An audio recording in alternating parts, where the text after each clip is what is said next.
A doctor at work in the middle of the Cambodian jungle.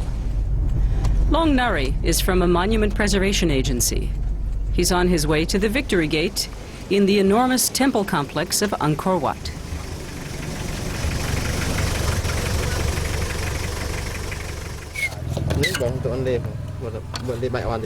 The job at hand resembles a surgical operation, complete with injections, a mouthguard, and rubber gloves.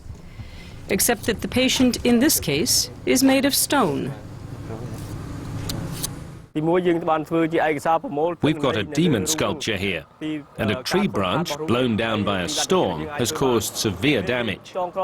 We've already stabilized the sculpture, and now comes the crucial part, reattaching the head.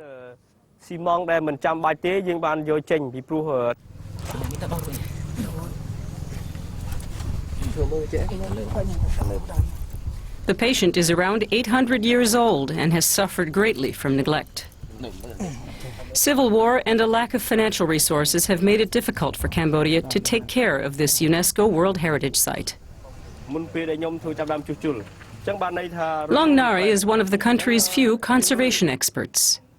He's now busy training his countrymen. The new restorers face a massive challenge.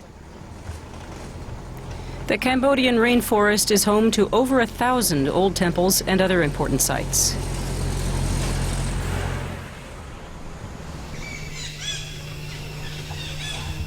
One of the most spectacular is Priya Khan.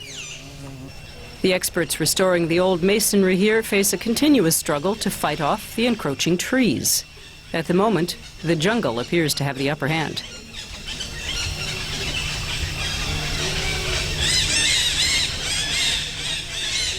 Not far away is another of Long Nari's patients. We have a mapping from every single action that we do. German Lars Dierkop is one of many foreign experts Long has worked with over the years. But both men would like to see a permanent Cambodian team on the ground. But that one, we cannot drill from inside because it's too heavy, the block. So we decide to put it. The German Development Agency, or DED, wants to set up a special training scheme. Face the work that we have to conserve this. Yeah. In Cambodia gibt es bisher keine Ausbildung. Cambodia does not have any training infrastructure for stone conservation experts. We want to introduce appropriate programs to build up local expertise. The long-term aim is for local experts to then take over conservation work on their own.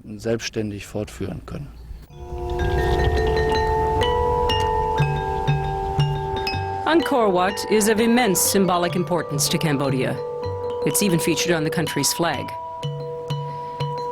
Built during the days of the Khmer Empire, the complex was originally a Hindu site and was later converted to a Buddhist one.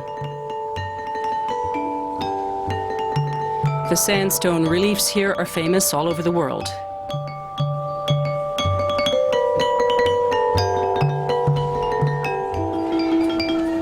Experts from the Cologne University of Applied Sciences first came to Angkor Wat over a decade ago to help preserve its intricate statues and sculptures. The current phase of their ongoing project involves securing the main tower of the temple. That often means working at dizzying heights, up to 60 meters off the ground. The view from here gives you an idea how large this center of the Khmer Empire once was. It covered around 1,000 square kilometers, an area larger than most modern capitals. The German restorers are trying to prevent further decay to the priceless reliefs, some of which date back to the 12th century. They meticulously measure and fill in gaps and cracks to protect the masonry from further water damage. The climate here poses a major problem, especially in the monsoon season, when the incessant rains cause the stone to cool rapidly.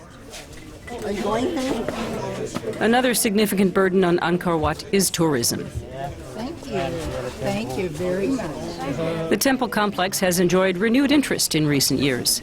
Over 1 million visitors a year now flock here, and that figure could soon double. A lot of tourists wear high heels or other unsuitable footwear that damages the stone. Some visitors ignore the signs and climb wherever they like, even through windows. There has been some damage. The authorities need to restrict access and reduce the risks from tourists. And instead of helping to preserve the temples, the high admission prices currently flow straight into the coffers of a private company.